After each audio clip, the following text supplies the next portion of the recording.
এক এলাকায় একজন জ্ঞানী খোদাভীরু আলেম ছিলেন। তাকে এলাকার সবাই খুব ভালোবাসত। তার কাছ থেকে বিভিন্ন সমস্যার সমাধান এবং ইসলামী বিষয় সম্পর্কে জানতে আসত। একদিন এক যুবক তার কাছে এসে বলল, হুজুর, আমি 5 ওয়াক্ত নামাজ পড়ি, ইবাদত বন্দেগী করি, কিন্তু দুনিয়াবি লোভ লালসা এবং পাপ, শয়তানি ওয়াসওয়াসা কিছুতে আমি মন থেকে বের করতে পারছি না। আমি কোনো প্রশান্তি পাচ্ছি না আমার অন্তরে। আপনি আমাকে এর উপায় বলে দিন।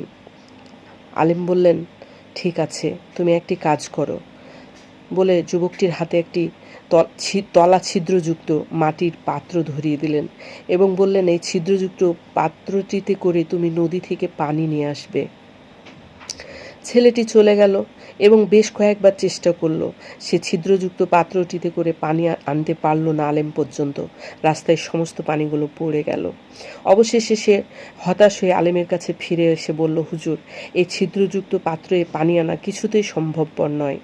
আলেম এবার বললেন, তুমি ছিদ্রটি বন্ধ করে পানি নিয়ে এসো।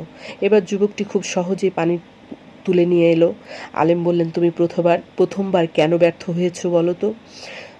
ছেলেটি বলল, প্রথমবার পাত্রটিতে ছিদ্র ছিল, তাই পানি আনতে পারিনি, সব পড়ে গিয়েছে, তাই আমি ব্যর্থ হয়েছি। আলেম মুচকি হাসলেন, বললেন, ঠিক বলেছ।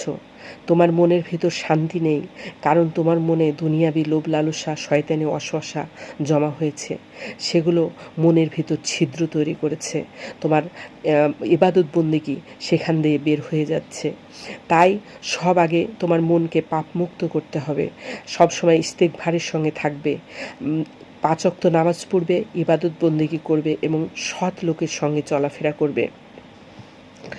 সব সময় আল্লাহর কাছে ক্ষমা চাইতে থাকবে বলে আলেম ছেলেটিকে উপদেশ দান করলেন। আরও অনেক কথা বললেন। ছেলেটি মনোযোগ সহকারে আলেমের কথাগুলো শুনল এবং প্রতিজ্ঞা করল, আজ থেকে দুনিয়াবি কোনো পাপ তার মনে আশ্রয় দেবে না এবং শয়তানি ওয়াসওয়াসা এসব কিছু তার মনে যেন স্থান না পায়। তার পরবর্তীতে ছেলেটি সেইখান থেকে বেরিয়ে আসতে পেরেছিল মনের এই শয়তানি ওয়াসওয়াসা এবং দুনিয়াবি লোভ লালসা থেকে। তারপর সেই ইবাদতে মনোযোগী হয়েছিল এবং ঈমানি জীবনযাপন করেছিল। গল্প থেকে শিক্ষা, ইবাদত বন্দেগী করে প্রশান্তি মনে যদি না পাওয়া যায়, তাহলে খুঁজে দেখতে হবে আমাদের মনের ভিতরে কি ছিদ্র কতটুকু রয়েছে।